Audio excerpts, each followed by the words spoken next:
سنة 1983 اتولد الطفل اللي ظاهر قدامك ده. للوهلة الأولى لما تدقق في الطفل ده هتشوف إنه طفل عادي مفهوش أي حاجة غلط، ولكن خليني أقولك إن الولد ده كان غريب لأبعد درجة ممكن تتخيلها، لدرجة إن والدته كانت نافرة منه، عدواني وبيعمل مشاكل كتير، وفي حاجات غريبة ظهرت عليه في سن صغير. ولكن اللي والدته ما كانتش تعرفه إن الولد ده فيه لغز مرعب، والسر ده لما انكشف هز العالم كله، لدرجة إن في علماء ودكاترة سافروا عشان يقعدوا معاه ويفكوا الطلاسم والسر بتاعه. قصتنا النهاردة مش عادية، هي بجد خارقة للمنطق، لازم تسمع القصة دي للآخر. تنويه: أنا مش كافر.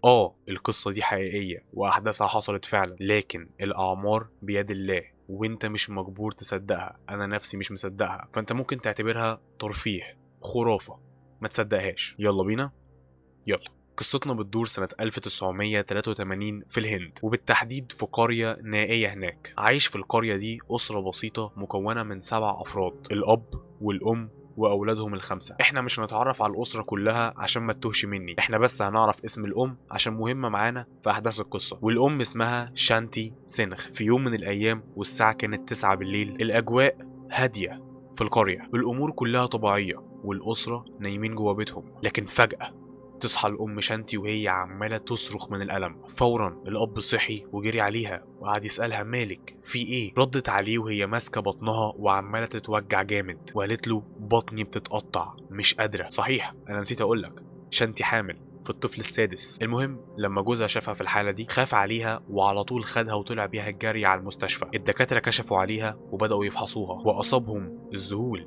انت لسه بدري عليكي، قدامك 3 شهور على ما تولدي، فايه سبب الالم الرهيب ده؟ الدكاتره كانوا عاجزين عن التفسير ومستغربين، لكن هم ادوها شويه ادويه ومسكنات لحد ما فعلا هديت وراقت وروحت على البيت. المهم تمر الايام ويعدي 3 شهور ويجي ميعاد الولادة. الأب خد الأم شانتي وطلع بيها على المستشفى. الدكاترة استقبلوها وطلعوا بيها على السرير وبدأوا عملية الولادة، والعملية خلصت ووصل الطفل وسموه تيتو. بس خليني اقولك ان تيتو ما كانش طفل عادي، الاطباء كانوا مذهولين منه. الولد من ساعة ما خرج من بطن امه وهو عمال يعيط ويصرخ بهستيريا. الدكاترة كانوا مفكرين ان تيتو شوية وهيسكت زي اي طفل لسه بيتولد، بيقعد يعيط شوية وبعدين يسكت. لكن تيتو فضل يصرخ ويعيط 3 ساعات متواصلة. ده حتى لما امه فاقت من العملية ومسكته حاولت تأكله وترضعه، لكن تيتو ما بيسكتش، عمال منهار من البكاء. الدكاترة شكوا ان تيتو ممكن يكون فيه في جسمه حاجة غلط مش طبيعية، عظمة مكسورة هنا ولا هنا مثلا، حاجة جوه بطنه، اي حاجة ممكن تكون في جسمه. وعشان كده خدوه من ايد والدته وكشفوا عليه وعملوا له أشعة واكتشفوا ان الولد سليم ما فيهوش حاجة. الأشعة قدامهم وكل حاجة سليمة. وفجأة بعد 3 ساعات ونص تيتو سكت. هنا بقى الأم شانتي مسكت ابنها وحضنته لأول مرة لحد ما نام. شانتي ماسكة ابنها وعمالة تفحصه وهي مبسوطة، وعمالة تحط ايدها على راسه وتلف في راسه، وفجأة تتصدم من حاجة وهي بتقلب في راسه، تلاقي 3 ندبات موجودين عند راسه، هنا وهنا وهنا. ده حتى لما والدته فاتت من العملية ومسكته ال3 علامات ما كانش ليهم أي تفسير. الموضوع كان غريب، العلامات دي ظهرت منين وبتاعت إيه أصلا؟ بس هي كبرت دماغها وقالت يلا بقى مش مهم خلاص، أنا عايزك أنت بقى ما تكبرش دماغك وتفتكر الندبات دي كويس قوي قوي. المهم الأب في الأثناء دي خلص كل الإجراءات في المستشفى ودفع الفلوس، وبعدين خد مراته وابنه وطلعوا على البيت. تمر الأيام والشهور وتيتو يكبر. لكن خليني أقولك إن تيتو ما كانش طفل عادي. تيتو كانت بتجيله نوبات غضب وصرع وعنف فجأة كده، يفضل يعيط ويتعصب وبعدها يهدى لوحده. وتمر الشهور ويعدي 1.5 سنة على ولادة تيتو واحنا على هذا الحال. النوبات بتجيله يقعد شوية متعصب وبعدها يهدى، لكن فجأة في حاجة جديدة ظهرت عليه، وهي ان تيتو لما كانت بتجيله نوبات الغضب دي وقبل ما يهدى بيقول كلمة. الكلمة هي شيرز فيرما. يفضل يقول شيرز فيرما شيرز فيرما وبعدها يهدى. يعني تيتو في الأول كانت بتجيله النوبات دي وبعدين يهدى لوحده، لكن بعد مرور 1.5 سنة النوبات لما كانت بتجيله وقبل ما يهدى على طول يقول شيرز فيرما شيرز فيرما. مين بقى اللي خد باله من الموضوع ده؟ الأم سمعته بيقول الكلمة دي قبل ما يهدى على طول، فقلقت واستغربت، ما كانتش فاهمة يعني ايه الكلمة دي. وعشان كده الأم حوشت مبلغ مالي وخدت تيتو وطلعت بيه على اكبر دكتور في المنطقه. الدكتور كشف على تيتو، كشف على دماغه، جسمه، كل حاجه سليمه، اعضائه كلها طبيعيه وما فيهاش اي مشاكل. هنا الدكتور بص لامه وقال لها ابنك طبيعي يا شانتي، واحتمال اللي بيجيله ده يكون شيء نفسي، فانت ما تقلقيش من حاجه، هو لما يكبر هيبقى زي الفل، ده عيل صغير يعني 1.5 سنة. فالام خرجت من عند الدكتور وهي تايهه اكتر، هي ما خدتش اجابه محدده ابني فيه ايه. وفي اللحظه دي يأست تماما وقررت ترضى بالامر الواقع. وصلنا لسنه 1985 وهنا حصلت المفاجاه، الصدمه. ركز معايا بقى في السنه دي. تيتو كان وصل 2 سنين، وفي السن ده وهو عنده 2 سنين بدأ يتكلم. وانا هنا ما اقصدش ان هو بيتهته في الكلام وكلام الاطفال والحاجات دي، لا، ده بيتكلم بطلاقة اكتر مني ومنك. والاغرب انه كان بيتكلم في حاجات مفزعة. كان دايما بيقول لأسرته أنا بكرهكم وكاره العيشة في البيت ده والقرية دي، ايه حياة الفقراء اللي احنا عايشينها دي، وايه اللبس الفقير ده، احنا ليه مش اغنياء. وكمان لما كان بيلاقي مكان مش نظيف في البيت كان بينده على امه ويقول لها تعالي نضفي القرف ده، مش كفاية الواحد عايش معاكم ومستحملكم، لا ده كمان لما كانوا بيتحركوا ويروحوا مشوار بعيد كانوا بيضطروا يركبوا قطر او اتوبيس ويقفوا في الزحمة. فتيتو كان بيتعصب ويتضايق ويقول لهم ايه ده، احنا ليه مش معانا عربيه. الاب والام كانوا في حاله ذهول من ابنهم، مش عشان هو طفل وعنده 2 سنين وبيتكلم، لا، هو عارف الحاجات دي ازاي هو عرف معنى الغنى والفقر، وازاي عرف برضه انهم لو معاهم عربيه هيرتاحوا. يا ابني انت عندك 2 سنين ما دخلتش مدرسه حتى واحتكيت ببشر، فانت ازاي بتتكلم كده. ولكن في يوم حصلت حاجه خلتهم متاكدين بنسبه 100% ان تيتو مش طبيعي. في يوم تيتو كان قاعد وبيلعب مع اخواته عادي، وفجأة جات له حالة الغضب والصرع وبدأ يزعق ويضرب في اخواته. فوالدته لما شافته راحت شايلاه ومكتفاه وحبسته في الأوضة لغاية ما يهدى. قفلت عليه الباب وفضلت واقفة بره مستنياه لحد ما يهدى. وفعلا بعد نص ساعة بدأ تيتو يهدى ويقول شيرز فيرما شيرز فيرما. فالأم فتحت عليه الباب ودخلت عليه الأوضة عشان تاخده وتخرجه، لكن اتفاجئت لما لقيت تيتو واقف متسمر وبيبص لها وبيقول لها أنا عايز أروح مدينة أجرة، ودوني مدينة أجرة ضروري. للي ما يعرفش مدينة أجرة دي موجودة في الهند ومشهورة إنها بلد تجارية مليانة أسواق ومحلات. فتيتو لما قال كده لأمه، الأم فضلت واقفة متنحة. أنت عرفت المدينة دي منين؟ لا عمر حد قال اسمها قدامك، ولا عمرك شفت صورتها، ولا عمرك زرتها، وبعدين أنت عايز تروح المدينة دي ليه بالذات؟ فالأم بصت له وقالت له أنت عايز تروح المدينة دي ليه بالذات وعرفتها منين؟ قال لها مالكيش دعوة، انا عايز اروح هناك وخلاص. فالام اتعصبت عليه وقالت له مفيش مروح. وهنا تيتو اتعصب ورجع لنوبة الغضب والعياط. وكل يوم كان بيطلب منهم ان هو عايز يروح لمدينة اجرة، ولما يرفضوا يفضل يتشنج ويعيط وهكذا. اهالي القرية اللي كانوا عايشين فيها كانوا متضايقين قوي من تيتو. الواد صوته عالي وعامل ازعاج بشكل منتظم، محدش بيعرف يسكته. كل يوم كان بيعيط لفترات طويلة وبشكل لا يطاق. لكن زي ما انا وانت عارفين الام شانتي والاسرة ما باليد حيلة، مش عارفين يعملوا ايه. كل اللي في ايديهم وكل اللي في ايد الام شانتي انهم يستنوا لحد ما الموضوع يتعدل لوحده. لكن خليني اقول لك ان الموضوع كان بيسوء اكتر واكتر مع الوقت، لدرجة ان تيتو كان بيتخانق مع الاطفال في الشارع. ده في يوم جاب لهم طفل خبطه بعصاية في دماغه عوره. وفي مرة خرج مع والدته وهي بتجيب شوية طلبات فاخدته وهي بتتمشى كده وطلعت بيه على محل ملابس. فالام كانت واقفة قدام عباية شكلها حلو وعجباها، لكن للاسف ما كانش معاها فلوس تشتريها. فتيتو وقف وشاف والدته وهي بتبص على العباية وعرف انها عجبتها، فقام واخد بعضه ودخل لصاحب المحل وقال له بقول لك ايه، لو انت ما اديتش العباية اللي بره دي لوالدتي ببلاش هخلص عليك. بعد الموقف ده شانتي قررت انها مش هتخرج تيتو من البيت تاني ولا هتاخده معاها اي مشاوير. انت شطان في الشارع جايب لنا مشاكل، اقعد يا ابني في البيت تلعب مع اخواتك احسن. بمرور الايام والشهور كلام تيتو بدأ يوضح اكتر واكتر، واتضح ان الكلمة اللي كان بيقولها اللي اسمها شيرز فيرما شيرز فيرما ما اسمهاش كده بالظبط، طلع اسمها سريش فيرما. وطبعا الام لسه مش عارفه ايه معنى الكلمه دي وكانت هتتجنن نفسها تعرف ايه معنى الكلمه دي وايه علاقتها بابنها. المهم تمر الايام والشهور والوضع زي ما هو لحد ما وصلنا لسنه 1987. وخليني اقول لك ان في السنه دي حصلت القنبله اللي هتحل اللغز كله. ركز بقى معايا عشان اللحظه دي هي نقطه التحول. في يوم من الأيام من سنة 1987 الساعة كانت 2 الظهر، الأجواء جوه البيت هادية وطبيعية. الأم شانتي جوه في المطبخ بتعمل الغدا، بتجهز الأكل عشان لما جوزها يجي من بره يتجمعوا كلهم ويتغدوا مع بعض، والولاد بيلعبوا بره في البيت. أما تيتو كان قاعد في المطبخ مع والدته بيلعب على الارض. اثناء ما الام في المطبخ بتحضر الغدا يدخل ابنها الكبير اللي كان عنده 18 سنه. الابن دخل عليها وقال لها: ايه يا امي كل ده؟ الاكل لسه ما جهزش، احنا جعانين. فالام ردت عليه وقالت له: لا يا عم الاكل جهز، بس احنا مستنيين ابوك عشان ناكل سوا. فالابن الكبير استغرب وقال لها: هو ابويا كل ده لسه بره؟ هو بيعمل ايه كل ده؟ ده من الساعه 6 الصبح وهو في مدينه أجرة. فردت الأم عليه وقالت له: أيوه هو اتأخر عشان بيجيب لنا شوية طلبات. مين بقى اللي قاعد في المطبخ وسامع الحوار كله ومطرطق ودانه ليه؟ بالظبط كده، تيتو أول ما سمع كلمة أجرة عينيه فتحت جامد واتسمر مكانه، وقام جري دخل الأوضة بتاعته، لم هدومه في كيس، وبعدين بدأ يتسحب كده منهم وخرج بره البيت وجري في الشارع. خلي بالك أنا كل ده بكلمك عن طفل عنده 4 سنين. 4 سنين، أنت متخيل؟ المهم لما تيتو جري بره البيت واحد من إخواته لمحه، فعلى طول بدأ يصرخ وينده على أمه يقول لها: الحقي الحقي. تيتو خرج بره البيت وبيجري في الشارع. الأم أول ما سمعت كده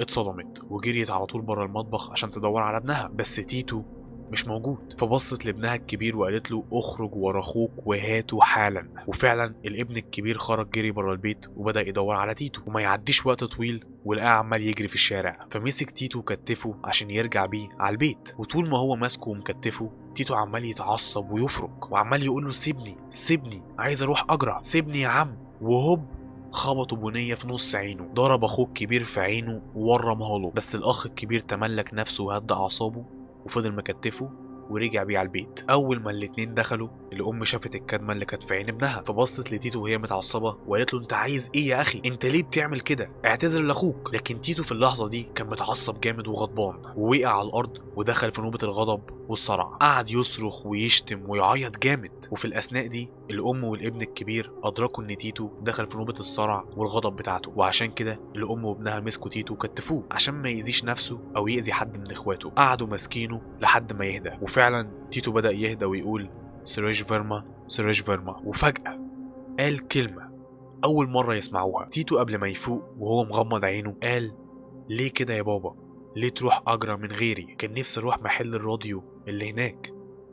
وفاق من الصدمة وسكت. الأم في اللحظة دي استغربت وفرحت عشان حست إن دي الفرصة اللي هتخليها تعرف إيه اللي بيحصل مع ابنها. خلاص بقى في خيط ممكن تفهم منه، محل راديو موجود في أجرى. وعشان كده وفي ساعتها الأم مسكت ابنها الكبير وخدته على جنب كده وبدأت تتكلم معاه. بدأت تتكلم ابنها الكبير بصوت واطي عشان تيتو ما يسمعش، وقالت له: أنا عايزاك دلوقتي تنزل أجرى وتلفلي على كل محلات الراديو اللي هناك. أنا عايزاك تدور وتبحث على أي حاجة ممكن يكون ليها علاقة بتيتو. الابن الكبير استغرب امه وبص لها وقال لها: انت بتقولي ايه؟ ده تيتو اخويا عنده 4 سنين، صغير وعمره ما نزل اجرى طول حياته، فمعلش يا امي ايه اللي هيربطه بمحلات راديو هناك؟ قالت له: مالكش دعوه، انا عايزاك دلوقتي تخرج وتدور. قال لها: حاضر. وخرج فعلا في ساعتها. الابن الكبير خد بعضه وطلع على واحد صاحبه عنده عربيه، والاتنين ركبوا العربيه وطلعوا على اجرى، ووصلوا فعلا بعد حوالي ربع ساعه. الاتنين اول ما وصلوا الدنيا كانت زحمه جدا، ناس وبياعين في كل حته ومحلات واسواق، مدينه تجاريه كامله. وعشان كده ركنوا العربيه في اي حته ونزلوا هما الاتنين وبداوا يلفوا على محلات الراديو الموجوده هناك. على الجانب التاني الام شانتي كانت قاعده في البيت عماله تفكر هل ابنها الكبير هيلاقي حاجه في مدينه اجرى ولا لا. ما هو بصراحه ابنها الكبير عنده حق، ايه علاقة ابنها تيتو بمدينة أجرى؟ فضلت الأم غرقانة في تفكيرها وعمالة تسأل نفسها وهي قلقانة، وتعدي ساعة 2 3 وابنها الكبير لسه مرجعش. عدى حوالي 5 ساعات وهو لسه بره. ولما الساعة وصلت 7 بالليل الأم سمعت صوت الباب بيتفتح، فقامت على طول جريت عليه عشان تشوف هل ده ابنها الكبير ولا لأ. وفعلا ده كان ابنها الكبير، بس ما كانش في حالة طبيعية. الابن الكبير بص لوالدته كده وقال لها: احنا في ضيوف جاي لنا بكره. طب فهمني يا ابني في ايه ولا لقيت ايه؟ رد عليها وقال لها: بكره هتفهمي كل حاجه، لان الموضوع لو حكيتهولك مستحيل تصدقيه. في اليوم اللي بعده وكانت الساعه 11 الصبح في عربيه فخمه قوي ركنت قدام بيت شانتي. العربيه دي نزل منها 6 اشخاص، من ضمنهم واحده عندها 38 سنه، شكلها نظيف ولبسها نظيف قوي. هو اصلا عموما كلهم كانوا لابسين لبس غالي ونضيف. المهم ال6 اشخاص دول نزلوا من العربيه وخبطوا على باب بيت شانتي اول ما سمعت صوت الخبط عرفت على طول ان دول الضيوف، وقامت وجهزت نفسها عشان تفتح الباب. لكن الابن الكبير مسكها من ايديها كده وقال لها: ارجعي اقعدي، ما تفتحيش انت الباب ولا ابويا، سيبوا تيتو هو اللي يفتح. انا عايزكم انتوا ترجعوا لورا وتستخبوا وتخلوا تيتو هو اللي يقابل الناس دي. الام استغربت من ابنها الكبير، بس عموما قالت له: حاضر ماشي. ونادى على ابنهم تيتو ان هو يخرج ويفتح الباب للضيوف، ورجعوا كلهم ورا واستخبوا. عشان تتخيل معايا الصورة، البيت بتاع شانتي كان ليه حوش، يعني بوابة حديد رئيسية، حوش البيت نفسه. المهم تيتو خرج من الباب وعدى الحوش ووصل للبوابة الحديد، فتح الباب الرئيسي واللي كان موجود وراه الست أشخاص. أول ما تيتو فتح الباب وشاف الست أشخاص قدامه اتصدم، فرح جدا وبدأ يضحك بصوت عالي قوي. تيتو ما كانش مصدق نفسه من الفرحة، عمال يحضن في الست أشخاص وبيسلم عليهم وهو في قمة السعادة والانبساط. الست أشخاص واقفين كده مش فاهمين حاجة.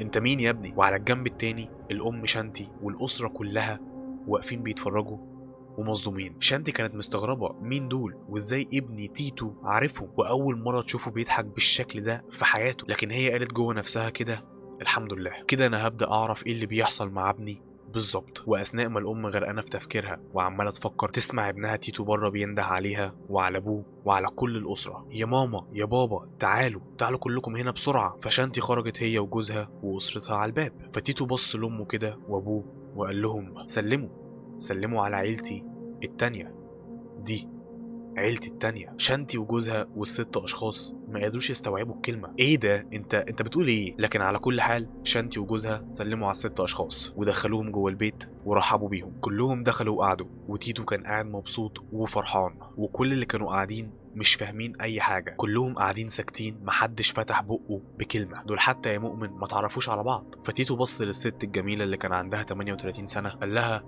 تعالي اقعدي جنبي هنا. فالست استغربت، قالت له: انا؟ قال لها: ايوه تعالي اقعدي جنبي هنا. فالست جت قعدت جنبه، وتيتو بص لها وهو مبتسم وقال لها: مالك خايفه كده ليه؟ انت مش عارفاني ولا ايه؟ الست قالت له: لا ما اعرفكش. قام تيتو بص لها كده وقال لها: بس انا عارفك كويس، انت اسمك أوما. في اللحظة دي الست اتشلت من الصدمة وارتبكت كده وقالت له: انت عرفتي اسمي منين؟ قام تيتو قال لها: اهدي انا هفكرك بيا. فاكرة يا أوما لما روحنا انا وانتي مهرجان سونو، وكمان روحنا سوا مهرجان رانو، واشتريت لك في اليوم ده حلوى وهدايا كتير؟ أوما بصت له كده وهي بتترعش من كتر الذهول، قالت له: انا فاكرة، بس اللي كان معايا في اليوم ده مش انت، ده جوزي، وجوزي ميت بقاله فترة. قام تيتو بص لها كده وقال لها: ما انا جوزك طبعا. كل اللي كانوا موجودين اهل تيتو واهل اوما بقوا في حاله شلل. ايه اللي الواد ده بيقوله؟ وازاي عرف اسمها؟ وازاي عرف التفاصيل دي كلها في حياتها؟ لكن قبل ما اكمل لك اللي حصل، تعالى انا وانت نرجع بالزمن حاجات بسيطه، بالتحديد في الوقت اللي راح فيه الابن الكبير لمدينه اجرا هو وصاحبه. زي ما انتوا عارفين الاتنين لما وصلوا ركنوا العربيه وبداوا يلفوا في جميع انحاء اجرا، وبالتحديد عند محلات الراديو. كانوا بيلفوا هنا وهناك، واي محل بيقابلوه بيدخلوه ويدوروا فيه، وحرفيا كانوا خلاص لفوا كل المحلات ومفيش اي حاجه غريبه او اي حاجه بتربط محلات الراديو بتيتو. فخلاص الاتنين كانوا يأسوا وزهقوا من التدوير وبداوا يرجعوا على العربيه عشان يروحوا. لكن وهم راجعين ناحيه العربيه، الاخ الكبير لمح محل. المحل ده لفت انتباهه جدا. لما بص على اسم المحل اتصدم، فعلى طول خد صاحبه ودخلوا جوه. لما دخلوا المحل، مين اللي كانت جوه بالظبط؟ أوما. فالابن الكبير بص لأوما وسألها: هو اسم المحل ده بيشير لإيه؟ يعني ليه سميتوه الاسم ده بالذات؟ ردت أوما وقالت له: المحل ده بتاع جوزي الله يرحمه، وهو اللي اختار الاسم عشان مشتق من اسمه، فسمى المحل سراش للراديو. أما اسم جوزي سريش فيرما، ودي الكلمة اللي كان تيتو دايما بيقولها قبل ما يهدى. هنا الابن الكبير فضل واقف مكانه مشلول، مش قادر ينطق ولا كلمة. بعدها بصلها وقال لها: انت جوزك مات ازاي؟ ردت وقالت له: انا جوزي ميت من حوالي 4 سنين، وميت من عصابة جت قتلته جوه المحل عشان تسرقه. في الأثناء دي الابن الكبير ما كانش قادر ينطق بحرف، خلاص الواد كان هيتشنج من كتر الصدمة. ده حتى أوما لاحظت كده عليه وسألته: هو في ايه؟ فرد وقال لها: اخويا الصغير عارف اسم جوزك وكل شويه بيردده، وكمان اخويا كان عايز يجي المحل ويزوره. فأوما قالت له: طب وايه الغريب يعني؟ ما يمكن عارف جوزي او زار المحل قبل كده. فرد عليها الابن الكبير وقال لها: مستحيل، انا اخويا عنده 4 سنين وعمره ما زار أجرا طول حياته. وهنا علامات الرعب بدأت تظهر على وش أوما، وقررت انها تجيب اهل جوزها واهلها ويروحوا بيت تيتو ويشوفوه. تعالى بقى نرجع تاني. لما أوما قالت لتيتو ان التفاصيل اللي انت قلتها دي كانت مع جوزي مش معاك، وتيتو رد عليها وقال لها: انا جوزك. فهنا ام تيتو سالت اوما: هو جوزك مات ازاي؟ ردت اوما وقالت لها: اتقتل من عصابه كانت عايزه تسرق المحل، ومات من حوالي 4 سنين. فام تيتو بصت لها كده وقالت لها: هو مات يوم كام؟ فأوما قامت ردت عليها وقالت لها التاريخ. وهنا كانت الصعقة، لأن اليوم اللي جوزها مات فيه هو نفس اليوم اللي تيتو اتولد فيه. أوما كملت وقالت العصابة ضربوا جوزي هنا وهنا وهنا. وخليني اقول لك ان هنا ام تيتو كانت يعني مش قادره تقف على رجلها. جريت على المطبخ وجابت مقص وحلقت شعر ابنها وهم قاعدين، عشان كل اللي كانوا موجودين اللي هم الست اشخاص